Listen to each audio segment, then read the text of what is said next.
Welcome to episode 3 in our presentation of the Choter by the Choter, Craig Winn, here on the YAHOWAH blog. In our last episode, we talked about how YAHOWAH had confirmed what I have long recognized to be true, which is that, you get comfortable there now, Wookie, that when Elia and I arrive on the Temple Mount on the 1st of Abib in 2030, we will not have to endure those hideous Islamic scars that currently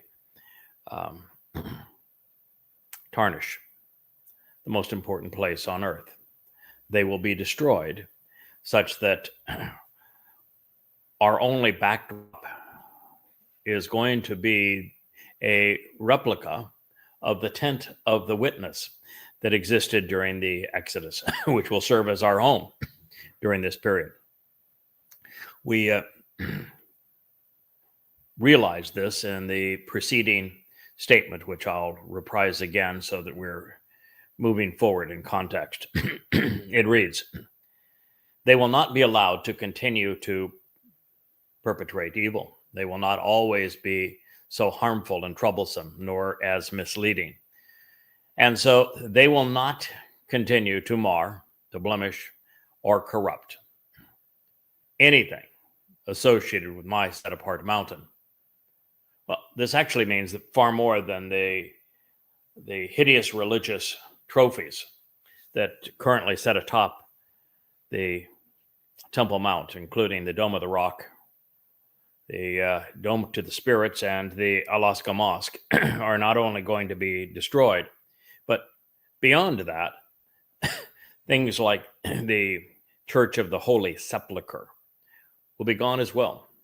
All traces of religiosity, even the exemplars of politics, will be cleared away so that we are able to present the truth without being surrounded by the blemishes, mars, and corruptions that man has piled on top of the truth for these many centuries. And as a result, when we arrive, the land of Israel will once again be full of information which can be known about YAHOWAH, just as the waters fill the sea. And this will begin, of course, as Elia and I began our witness on behalf of YAHOWAH and on behalf of Israel during the last 3.5 years of the time of Yaakov's troubles, beginning on the 1st of Abib, and which will be in 2030. YAHOWAH is going to go much further than we are capable of going. And he is going to release a torrent of water underneath the Temple Mount to cleanse it and to cleanse the remaining remnant of Israel and to purge the earth of all of the religious and political and militant scum that have preceded this moment. So that is the purpose of what Yashayah was inspired to convey by way of YAHOWAH in 11:9. So as we proceed, we recognize that something has changed, and that is that over the past year, I have been able to speak directly to God's people, and I have made it clear that the Islamic boils and scars on the Temple Mount, known as the Dome of the Rock, and Alaska Mosque, will be raised. And by raised, I mean flattened, not going upward. Yes, the producer says whoop whoop to that. It's really one of the great crying shames of Jewish history that first the Islamic scars were put there as trophies to the hideousness of Islam. You see, the inspiration for them was the most embarrassing moment in all of Muhammad's life. in terms of just utter stupidity, as he claimed that he flew on a winged ass from Babel, which was Petra at the time, up to Jerusalem, a city whose name he didn't know, to meet in a temple that he didn't know had been destroyed, with the Jewish bigwigs who he didn't know were long dead, to lead them in an Islamic prayer of prostration, which, of course, they would never have done. And the Alaska Mosque has been built there to commemorate that, as has the Dome of the Rock. And all Israel really had to do is to expose the stupidity of the Islamic claims to why these buildings were erected, to cause the world to recognize they should not be there. And then when Moshe Dayan led victorious Jewish armed forces in the obliteration of the Muslims who had come to do as Muslims and progressives are chanting today, wipe out Israel from the river to the sea, Palestine will be free, is a chant for Jewish genocide. And when they had turned back the threat in 1967 with the 6 Days War, Moshe Dayan stood on top of the Temple Mount, and he had all the weapons at his disposal to eliminate these two hideous scars, and yet he didn't do it. And far worse, they were turned over to the jurisdiction of Jordan, which was one of the great mistakes in all of Israeli history, and served as the inspiration for so many more terrorist attacks on Israel, and will continue to serve as inspiration for Islamic terrorist attacks on Israel, so long as those buildings exist. But as I have shared with you, they will be destroyed. I don't know if I get the honor, Elia gets the honor, or Yahowah sees to it before our arrival, but nonetheless, they will be gone. Such that when the Choter, serving as the Adamah Parah, this bloody red man of the earth who is productive and fruitful, offers his Bashar body as a witness to be bludgeoned by the corporeal manifestation of Hasatan on the day of the herald, Yom Teruah, on the morning of the Shabat of September 24th, 2033. There will be no remaining trace of Hasatan's religious infrastructure, and that this corporeal manifestation of Satan that will lash out at me for the last time will be the last time Satan is seen on earth. His shrines will all be removed, and his blow against me will seal his fate, because it will restore the mortal remnant of Yisrael, and in so doing, Yom Kippurim, the homecoming, is assured. And when Yahowah and Dod return, Satan will be no more. And so it is his last blow, one that will dispatch his sorry soul to Sheol. Now, the Choter must stand out, obviously, and be noticed to succeed. That's why he is distinguished by the name meaning to stand out and be noticed, the Yeshe name. He has to garner Israel's attention, such that God's people radically change their mindset towards most everything, and particularly Yahowah and Dod, the Moed Mikre and the Bereth covenant. And they will, of course, have to change their mindset also in identifying their actual enemy, which is not Hamas or Hezbollah or Iran. It's Islam. Their foe is religious. And so there will be a Nesh sign and a banner that will be lifted up and put on display for all to see. And in this way, the Choter will stand present, appointed, and sustained before the people of Israel with a comprehensive explanation of what he knows and why he has earned the right to garner the attention of God's people. And as a result, we are now producing, really, the YAHOWAH blog is the introduction to all of this. It is the means to begin this process of familiarizing Yisrael with the Choter. Not for the Choter's benefit, for Israel's benefit, for the benefit of Yehudim. And indeed, also for the benefit of YAHOWAH and for Dode. Because YAHOWAH and Dode want Yisrael to be reacquainted with their names, their identity, their nature, their purpose, what they're offering, what they expect in return. Because it is only when these things are known that there can be a homecoming and family reunion. So the YAHOWAH blog exists for this purpose. And it's available, as you know, here on Facebook. It's also available on YouTube and Rumble, and we can occasionally now share it on X, although once X was besieged by the most recent series of severe hackings, it has been less receptive.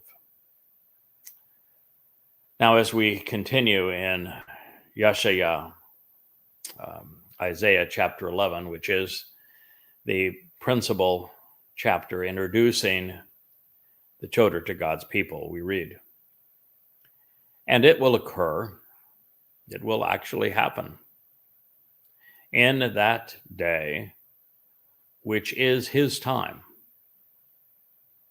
that the root which anchors and nourishes Yeshai, this one who stands out, such that he is noticed, who shows the way to the benefits of the relationship, Asher, through the Nesh, through this sign and banner, through this standard which is lifted up as a signal. It's from Najash, which speaks of something that is put on full display and offered from above. You are watching the Nesh now. Should you go to yadayah.com, you would be reading the Nesh. You are being given a trailer, if you will, a sneak preview into what Israel and the world will be witnessing beginning in Abib in 2030, just 4.5 years from now. And this is, in fact, precisely what God intended, what the prophet conveyed. We are fulfilling this prophecy in your sight and in your hearing at this very moment.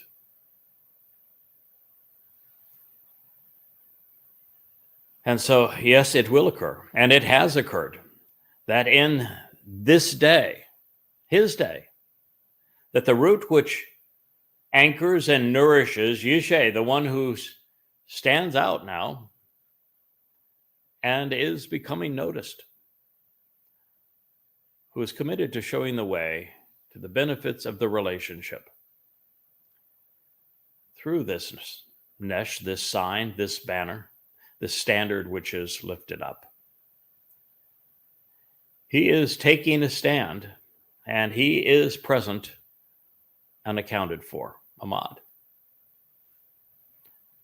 He is presenting the means to evaluate the one who is appointed and sustained, providing the means to assess the evidence and make a thoughtful decision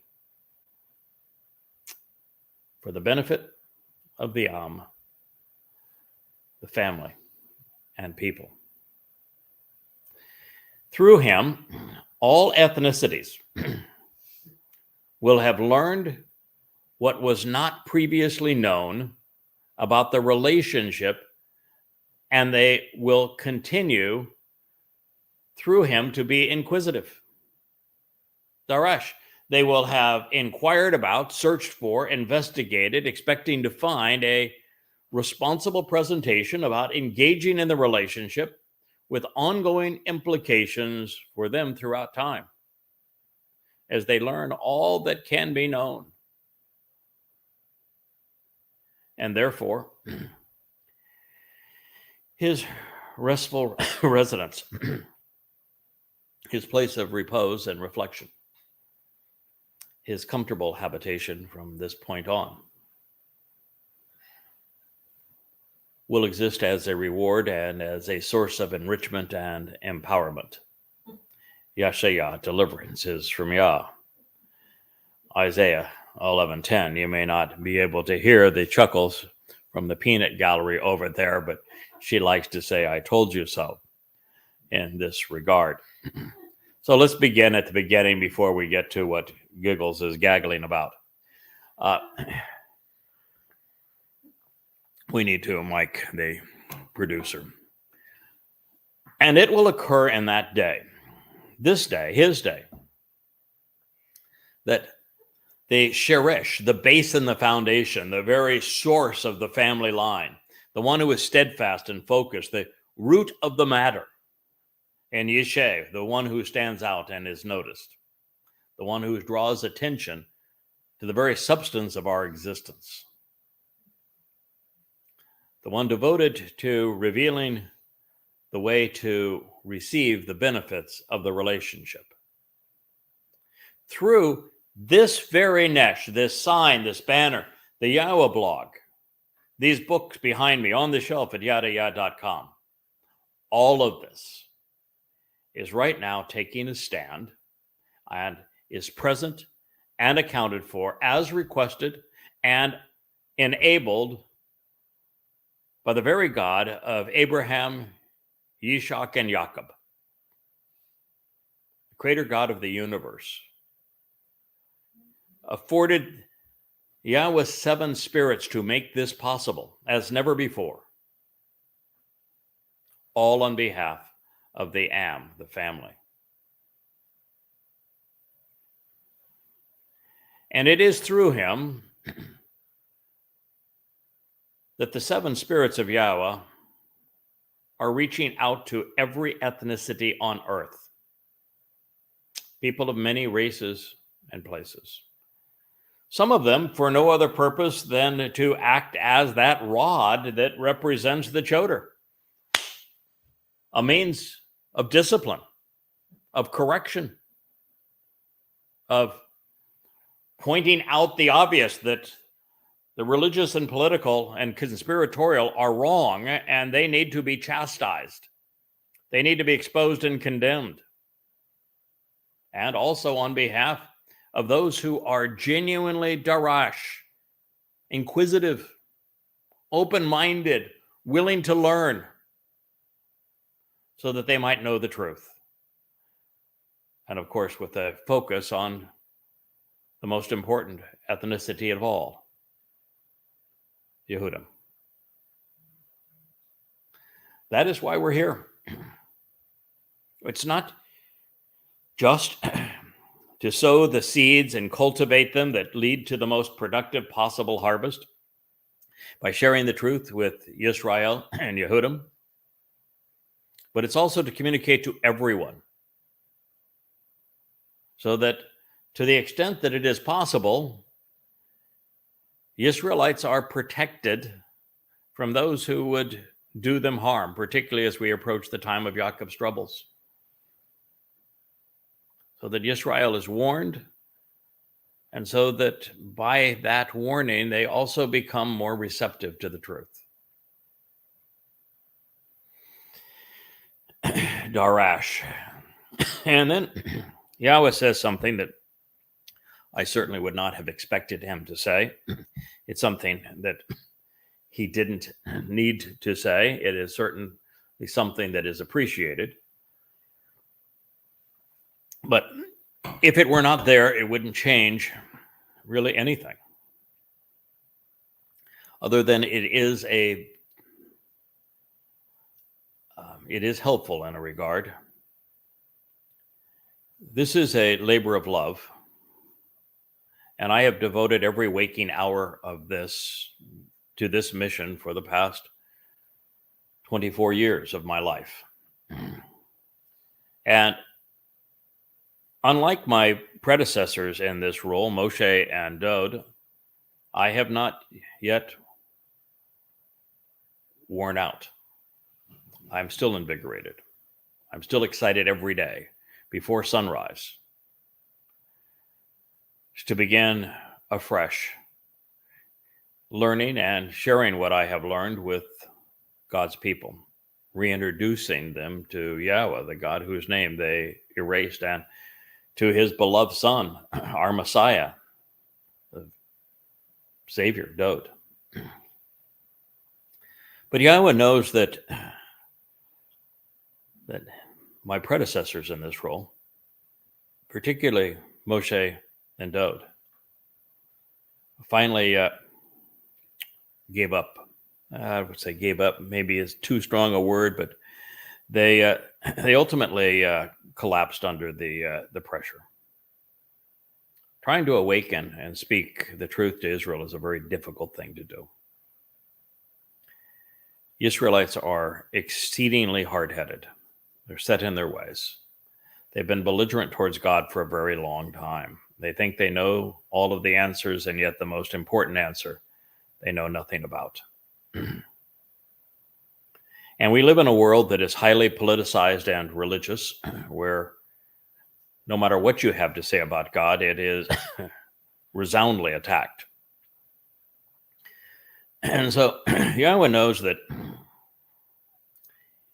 he must offer a restful residence for the man he has chosen to equip to fulfill this mission.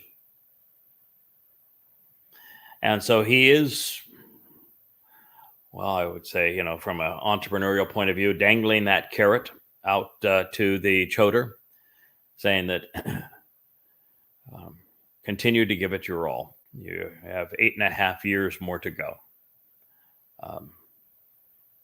You can do this, because when you're done, you will have known that you gave it your all. We will embrace one another and celebrate all that we have achieved. And then there will be time for a rest, to reflect on all that was accomplished collaboratively. Now, this is because there is something about God that most people just don't seem to get. They want to pray to God. They want to claim all names for God. They want to pretend that God can be known and reached independently and directly. But for the most part, that's not true. God did not go directly to Mitzrayim, Egypt, to rescue his people and to make his presence known. He did it through Moshe. And once the Israelites told God, we don't want to ever hear from you again or see you again, he continued to communicate to them through Moshe and his other prophets. And when Israel was on the brink of extermination from the Philistines for having made a horrendous mistake, which was to reject Yahweh and also reject Shamuel as the final judge, living under the auspices of the Torah, and picked Shaul. And Yahweh chose that he would save Israel through an 8-year-old boy whom he anointed, and to whom he anointed also with his spirit. Name is Dod. We know him today as David. It is through David that he saved Israel, united Israel, brought Israel into Jerusalem. and through whom he not only reflected the full benefits of the Bereth covenant, but enabled them through Pesach, Mitzvah, and Bikurim being collaboratively fulfilled. And it is by Dode's Psalms that we come to know the most profound truth in the world, the greatest discovery in the world, that Dode in fact served to fulfill Passover, unyeasted bread, and firstborn children, so that we could become immortal, perfected, enter God's home as his children, inherit all that he has to give, enabling God to enrich and empower us in the process, so that we are prepared for the Shabuah harvest, which is upcoming, and can be there on Towrah and celebrate the homecoming on Kippurim and camp out with our Heavenly Father forevermore, beginning on Sukkah. And in this way, God would like you to know, and he also reemphasized this through prophets like Chabauk and Hosea, Yirmiah, my beloved Yashaya, Zechariah, Yoel, Malachi, that God does not communicate directly to us. You are not going to, as a person, call out to God in prayer or address him somehow in some religious institution and get a response. God has picked very few men, some women, mostly men, through whom to communicate. Today it's the Choter. And so if you're going to approach Yahweh, if you're going to be included in his covenant family, if you're going to spend eternity in Shamayim, you need to come to the realization that God works through his chosen implements. That's how he communicates to humankind. And that has really been the so from the beginning, and it will continue to be so forevermore, because as we enter happily ever after, Dode returns to his position as our sovereign. He is Elyon, God, in the presence of God.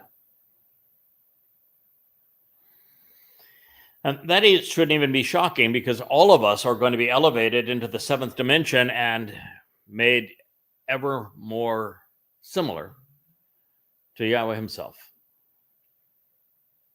As Yahweh's sons and daughters through the covenant, we are very much like our Maker. This being the case, Yahweh is acknowledging that the last of his witnesses is going to get a vacation when it's all over. And he's saying that it will be well-deserved, because he is calling it a reward. It's a source of enrichment and an empowerment, which means this vacation comes with some stipulations. The reward part sounds really nice. Okay, we're going to have some really nice places to hang out during the millennial Shabat here on earth, and perhaps in eternity going forward. And that sort of implies that perhaps there would be a residence that would be not too far away from Dode's, which will be the second grandest in the universe, with his father's being the most magnificent of all. And Yahweh, he might even make Dode's better than his. That's just the way he is. So that sounds kind of neat. That's going to be a reward. But when it says enrichment and empowerment, a dignifying gift, a manifestation of power, an attribution of the inheritance, you know what that really means? That's Yahweh being really clever. That means you're just going to continue to work for me, kid. Because Yahweh doesn't, he's going to enrich every covenant member. He's going to empower every covenant member. But by saying that this particular individual in this particular place and time, when this is all over, is going to be uh, offered as a dignifying gift and as a manifestation of God's influence, attribution of his inheritance, it means you're going to continue to work doing what you're doing now. It's just that the audience will be younger members of the covenant family, as they are born to the mortal remnant of Israelites during that 1,000 year opportunity to experience Sukkah here on earth. So thank you, Yahowah. I appreciate that very much. But you and I both know what that means. So I realize here, and I'm laughing because Yahowah and I have had that kind of relationship really from the beginning. Ours is a very happy relationship. It's a very casual relationship. Yeah, it's formal in the sense of God set the parameters for it, and he enables it, and the mission he has clearly articulated, and it's laid out in great detail here in Yashayah throughout the entire book. But that does not mean that we don't have fun together. That doesn't mean that we don't share laughs together, because we do. And it would also be informative for you to know that I actually have a different relationship than that was experienced by either Moshe or Dod. Moshe, every time there was a problem, ran to Yahowah and did a face plant and expected Yahowah to solve it. I don't do that. I have never fallen on my knees before Yahowah, nor run to Yahowah and say, you got to help me here. I'm being besieged. I can't solve this problem. Not in our nature. I've been given everything I need to prevail, and Yahowah hates it when we fall down or bow down before him. And since God has given us and me everything I need to prevail, it's my job to use what he has offered to do this job. Now, I understand Moshe was in a different spot. He was surrounded by 600,000 malcontent Israelites. And I live here on this beautiful island. You've seen some pictures of it. And so my foes are typically online. And, that's a lot easier. Now, I've received thousands of death threats. Moshe didn't.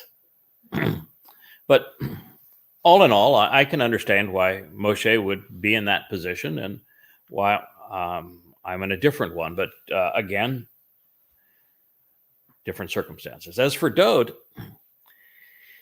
there are times in Dod's writings that we find the same level of comfort, where he just celebrates his relationship with Yahowah. And there are times when Dod gets really bold and say, Yahowah, you need to listen to me on this now. I've got something important to say, and I want you to respond. I would never be that bold. But there are lots of times, too, where Dod and his words perceives or projects his relationship with Yahowah as far more, I'm a wee little man, and he is a great big God. That's true, but it isn't the relationship that I have with Yahowah. I realize that I'm completely useless and incompetent without him, and that my life is unproductive without the seven spirits and without him achieving this mission through me.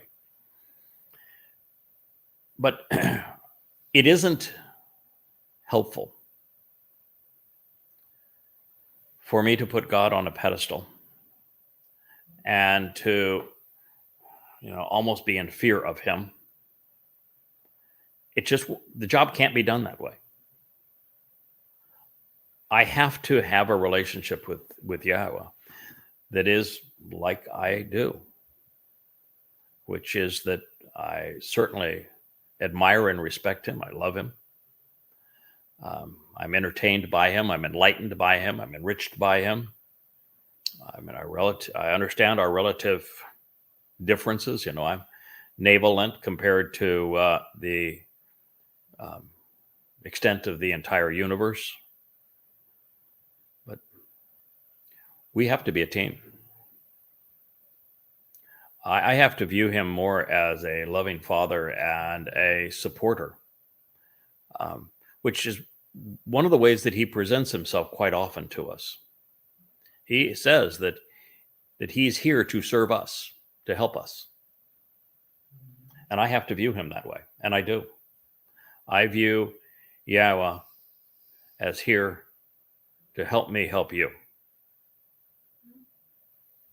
And you may think that's overly bold, but it is our reality. And so as I realize that with this statement, that he is overwhelmingly supportive and therefore he is responsible for the results we achieve,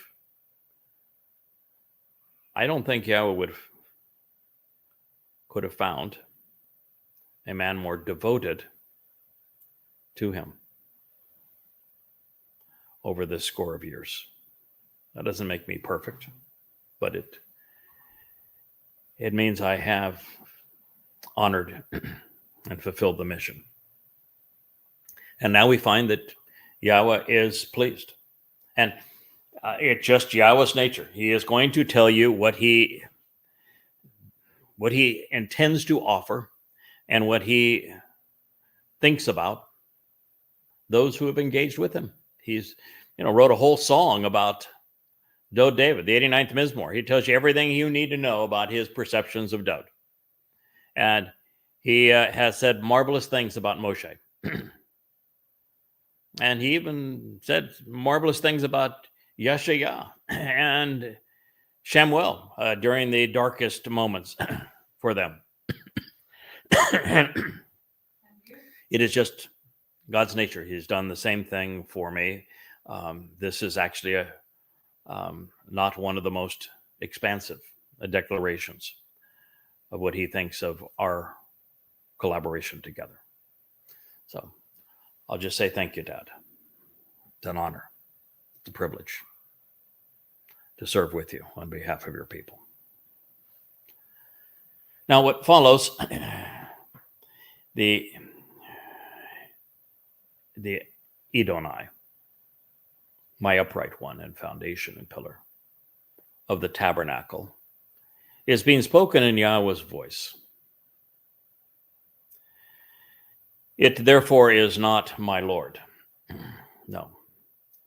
Adon is, when it's vocalized that way, is the secondary Hebrew word for Lord. The primary Hebrew word is Baal.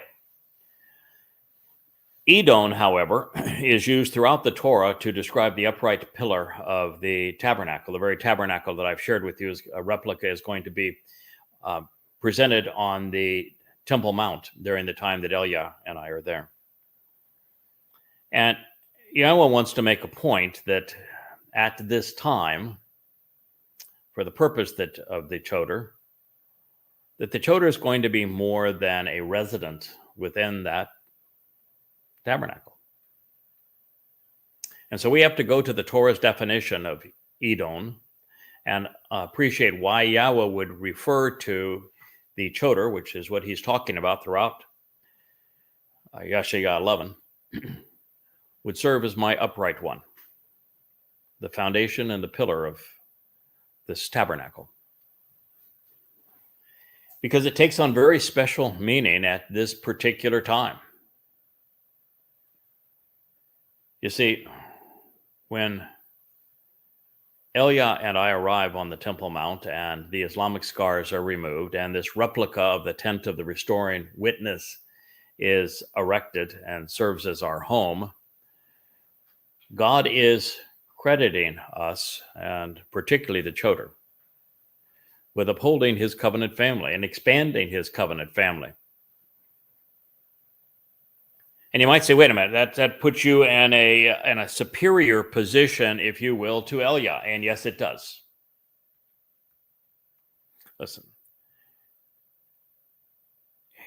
Elia is the greatest orator in God's whole story. To be effective in sarcasm when addressing a damning enemy, particularly when you're going against the entire religious and political establishment of Israel, and you're a single man, armed only with words, requires supreme intellect and great confidence, a very fast processor.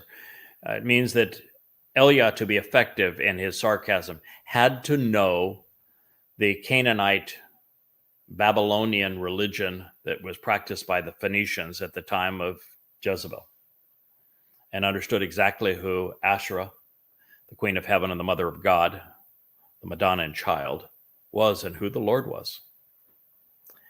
And he was exceedingly effective at chastising the false god known as the Lord, and the false god known as the Queen of Heaven, the Mother of God, and the Madonna and Child, for whom Easter is now celebrated and Mary is now worshipped.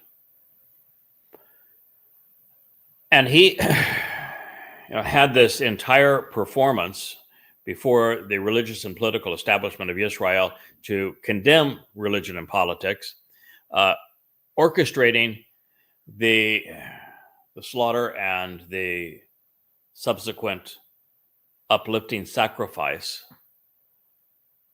of a bull. He is being brought back for that same purpose. He's being brought back to orchestrate the sacrifice of the Yada Yahowah. That is his primary purpose. It's why Yahweh used him in that way and is bringing him back for that purpose. He is the master of ceremonies for the most important event of, well, not only this century, but of the past 2,000 years. And he is being brought back to provide the Choter with a divine endorsement.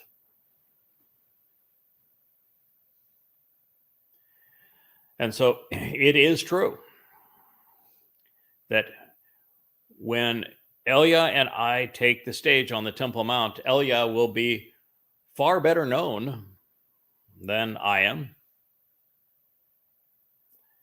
But it's my job to continue to do as I'm doing.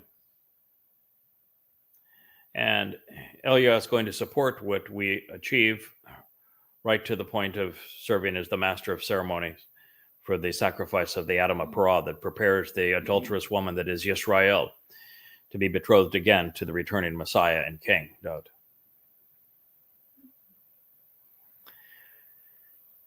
And so the Choter is at least for this moment in time, and that replica of the tent of the restoring witness, the upright one, securing it and expanding it for God's covenant family. Leia's going to do the cooking. Okay, Leah, what did Leah say? Leia's going to do the cooking. Leia's going to be cooking in the kitchen. Okay, well, that's good. We're going to eat well. It has been, Wookie says, yes, we do eat well. So it will happen. Well, Wookie says, I'm going to get up for that. So it will happen. It will occur in that day, again during his time, that my upright one will again associate his hand a second time to reacquire, to bring forth, and to redeem the remnant of his family. who remain, and it's going to list a number of places, and I will share those with you in a moment. Yes, it's the second time. I've been here doing this with you for the past 24 years. I'm going to continue doing this for you and with you for as long as I can. Yahowah has affirmed that he is going to bring us home into the spiritual realm on Shabuah, which is September. It's May 22nd of 2026, 7 years before his return. But sometime after the Shabuah harvest, I know that I will be returning to resume this mission. And that I'm going to return to Israel, where I have been before, to reacquaint this surviving remnant of Israel with Yahowah and with Dode so that they can become part of God's family. And so it will be a second time, and for this purpose. And during this time, one of the missions is going to be that we call the remnant of Israel out of a number of places. And I'm going to share that list with you now, and we'll talk a little bit about what those places represent. Of God's family who remain from Asher, which is northern Iran and Iraq. This is where the Israelites, the 10 tribes of the northern kingdom, were taken during the Assyrian assault on them. From Mitzrayim, from Lower Egypt, Lower Egypt in terms of terrain, near the mouth of Egypt, not up high for the source of the Nile, which is where the children of Israel were enslaved, and Yahowah liberated them once before. Out of Pathros, Upper Egypt. From Cush, which would be from the Arabian Peninsula. Out of Elam, which would be southwestern Iran today. From Shinar, which is Iraq and Babylon, which is where Yehudim were taken and where many stayed to write the Babylonian Talmud. Out of Shamath, Syria. And from the coastlands, the inhabited shores of countries between or surrounded to some extent by large bodies of water, notably, that would be Lebanon, the United States, Canada, Central and South America, Western, Southern and Northern Europe, Turkey, India, New Zealand, Australia, and North and South Africa. These coastlands of the sea, Hayam. Yashayah, salvation is from Yahowah, 11:11. So with the exception of the Hayam, coastlands of the sea, there are very few, if any, acknowledged Jews in these other places. They have, suffered genocide at the hands of Muslims. Most who were killed or either killed or exiled years ago. However, thousands of Jews, to keep their heads attached to their necks, decided to convert to Islam rather than die. And their DNA is still prevalent among Muslims throughout the Middle East. Moreover, this statement is symbolic of reuniting Yisrael with Yehudim, since the 10 tribes of Yisrael were scattered and lost in many of these places 2,700 years ago, while Judah was spared until 70 and 133 CE. The means to Ashaf, this ingathering. On behalf of all ethnicities and Towrah for Israelites, so Shabuah for really everyone, and Towrah for Israelites. By lifting up and bringing forth the Choter's Nesh sign and banner via Yada Yahowah and the YAHOWAH blog on Facebook, X, YouTube, Rumble, et al., is the means to this Ashaf ingathering. It is tied directly into these two harvests, the Towrah Katsir, the Shabuah Katsir, and the Towrah Lakat. Now, should the intent of Yahweh's last statement be literal, just as it is also symbolic? Well, here's some food for thought. Recent DNA evidence suggests that there may actually be a substantial population of Jews residing in geographic Babylon, at least on their father's side.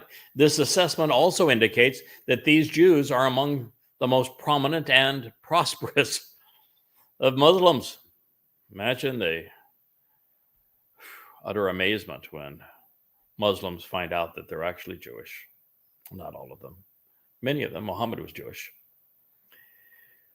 Therefore, now that we know that Yahweh will be calling Yehudim out of northeastern Africa, the Arabian Peninsula, Iraq, Iran, and Syria, and from throughout ancient Babylon, we can use the dominant male haplogroup, Y DNA, as our guide to assess the percentage of these peoples who are Jewish by race. But first, this disclosure. DNA testing has not been done randomly in the sample we're going to consider. And so the data comes from a small percentage of these people. Further, we're relying exclusively on the dominant male haplogroup and the extrapolations I'm going to share with you. As a result, while the tests are conclusive and I'm going to portray them accurately, it is likely that only those with innate personal curiosity, who are the most open to scientific inquiry among Muslims, which is a tiny little fraction of those corrupted by Allah, would have allowed themselves to be tested. And that is artificially skewing the results by a factor of at least 10 or more. Therefore, in our quest to be reasonable, I'm downgrading the results across these nations by tenfold that I will share with you. So out of Yahweh's list in Yeshaya 11, we might find among Iranian Persians, well, 38% of 81 million of those, so 38% of those that have tested themselves and announced the results show that they're actually Jewish, which is 30.8 million. 38% tested of Iranians tested that they were in fact Jewish of those who were tested. That would be just shy of 31 million. If we were to reduce that tenfold, as I shared previously, which I think is the proper math here, that would mean that there's likely 3 million Jews living in Iran. This shouldn't surprise us, because this is where they were taken and many remained. Iranian Kurds are somewhat open-minded in their willingness to explore their ethnicity. 60% of those who actually took DNA tests and shared the results with us announced that, surprise, surprise, they're Jewish. 6 million Kurds, which would be 6 million in Iranian territories anyway, of whom we have results. That would be 3.6 million, and they're 0.4 million when reduced by tenfold. In Egypt, 21% of those who took the test found out they were Jewish. There's 97 million Egyptians. That means that 20.4 would be indicated, reduced by tenfold. It's 2 million Jews that are in Egypt as either Copt Christians or Muslims. Of Assyrians, 12%, which by the time we do our reductions is 0.02 million. Iraqi Sunni Arab, 64% of 11 million, which would be 0.7 million Jews. Iraqi Shia Persians, 35% who took the spit test found out that they were Jewish. There's 22 million, that's 7.7 million, reduced by tenfold, were 0.8 million Jews. Iraqi Kurds on the other side of the border, where the Turks are trying to perpetrate genocide against them, and now we've got the Islamic State wanting to attack them. 18% of some 5 million people is 0.9, and therefore 0.09 by the time it's reduced tenfold. In Syria, in Saudi Arabia, this is really interesting. In Saudi Arabia, 40% of those who took the DNA spit test found out, guess what? I'm Jewish. India is likely Jewish. So in Saudi Arabia, it's 40% of that found out that they were Jewish. Of 33 million people, that's 13.2 million. Reduce it by tenfold because of the fact that it wasn't an unbiased test. We only have those that were actually curious and open to scientific evaluation. Therefore, 1.3 million Jews. Qatar, the belly of the beast here now, in terms of financing Islamic conquest around the world. 58% of those son of a guns. Boy, that's a bad sign for Jews because there's very few places as belligerent today. Qatar is the ATM of Islamic terrorism. 58%. There's only 2.5 million of them. That's 1.5 million, and therefore 0.2 million Jews. United Arab Emirates, 34% of those. 0.1 is the math by the time we do that. Oman, 38%. Would be 0.2 by the time we do the extensions. And Yemen, among the Houthis. You're just not going to believe this. The number. And this is really embarrassing because the Houthis are clearly the clown face of Islam. 70% of those clowns that took the spit test found out they were Jewish. That shouldn't really be a terrible surprise because we know that that Arab converts to Judaism attracted actual Jews to the region, and that they had a huge influence over Islam. The whole story of Tubi and the conversion of the Yemenites to Judaism is one of the most interesting stories as he came upon and conquered Yathrib. One of the great stories that's told in Goddamn Religion. In fact, it's worth reading the book just for that story because Allah plays himself for a fool over Tubi.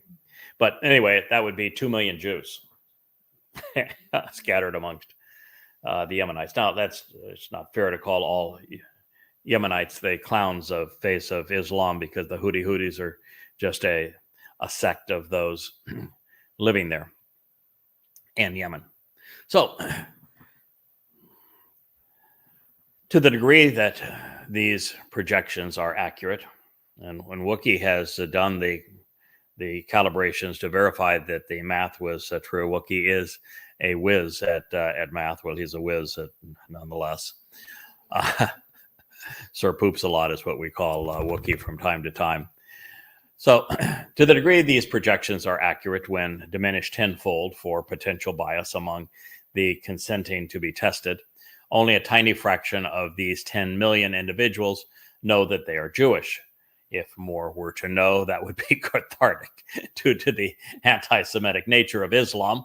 But nonetheless, after the Muslim conquests, having their forefathers convert to Islam rather than die, most are far too corrupted by the satanic religion of Islam to hear Yahweh's voice. But wouldn't it be wonderful if, after being offered goddamn religion and then Yada Yahowah, indeed observations leading to this series on coming home, that and the Yahowah blog, that thousands of Israelites were to emerge from geographic Babylon to become part of the covenant family.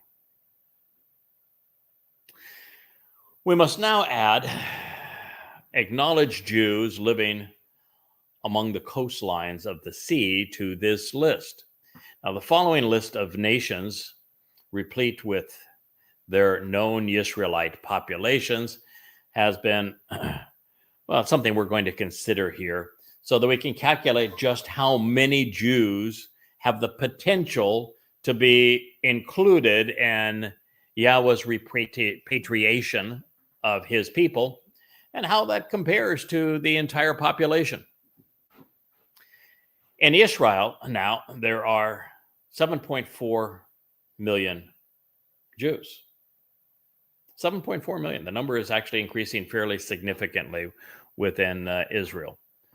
In the United States, the number of Jews living in Israel 2 years ago passed the number that live in the United States, but now the number that live in the United States appears to have reclaimed lead position, such that there are 7.6 million Jews living in the United States.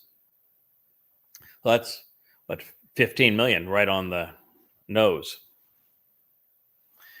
between Israel and the United States. It goes way down from here. So I'll go over the numbers from the rest of the places where there are large populations near coastlines.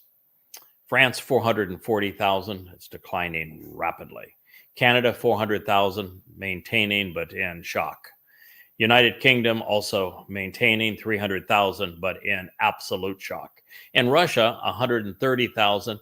This is actually just of the coastal population of Jews in Russia. It is declining, but not because of abuse there, but because of the fact that Russia is very open about allowing and encouraging the Jews that want to migrate to Israel to do so. And there is a huge community of Russian Jews in Israel. In Argentina, 170,000. This is declining despite the fact that the current leader of Argentina is pro-Israel. Germany, 90,000. Boy, that's sad. Now that's those that would be living along the Baltic coast. It is also declining rapidly. In Australia, which is a hotbed of Islamic hatred towards Jews, there is 115,000. In Brazil, 90,000. South America, or South Africa, and really the hellhole now of apartheid and genocide, there are 50,000, and that is declining very rapidly. In Ukraine, just of those that would be in the coastal regions, about 20,000. In Hungary, 45,000. Mexico, 45,000. Spain, 30,000. Belgium, 29. Netherlands, also 29. Italy, 30,000, declining rapidly, unfortunately. In Switzerland, 19,000. Chile, 15,000. Turkey, 17. Sweden, 15. Uruguay, 12. Belarus, there'll be a test on this. Wookiee's keeping track, so you're going to want to write these numbers down. Just kidding. Panama, 10. Romania, 9. Austria, 9. Iran, 9. Azerbaijan, 9. Poland, 7. Venezuela, 4,000. New Zealand, 7,000. Denmark, 6,000. Morocco, 6,000. Latvia, 6,000. Hong Kong, 5,000. India, Greece, and Colombia, between 4,000 and 5,000. And all other countries that have a Jewish population along the coastline to be 43,000. And so those that, by the definition that Yahweh has provided, that could be included in the list who are rescued and repatriated, you'd have 9.5 million. Those that could be partially included because a lot aren't presently along the coastlines, 240,000. Those mostly excluded because they're principally inland, 60,000, and completely excluded and not available to be rescued based upon this coastlands of the sea definition, 265,000. Well, that means that 97% of the known Israelite population in the diaspora can be repatriated and rescued by Yahweh based upon the list he has provided, or at the very least be given the opportunity to come home should they accept this offer.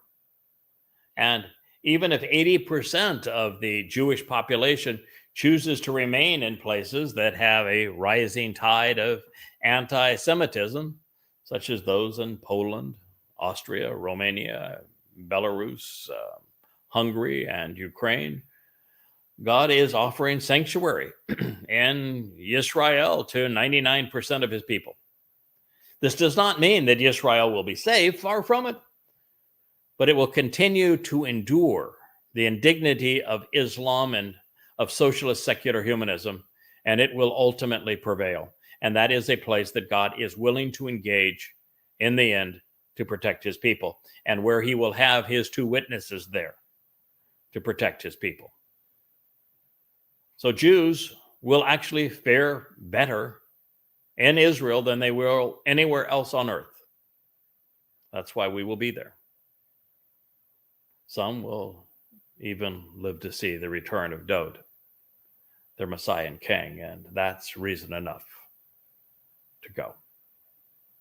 Well, I'm going to share one more statement from Yah's testimony, so we're at a place where we know we're going to pick up the story in episode 4 of this presentation on the Choter.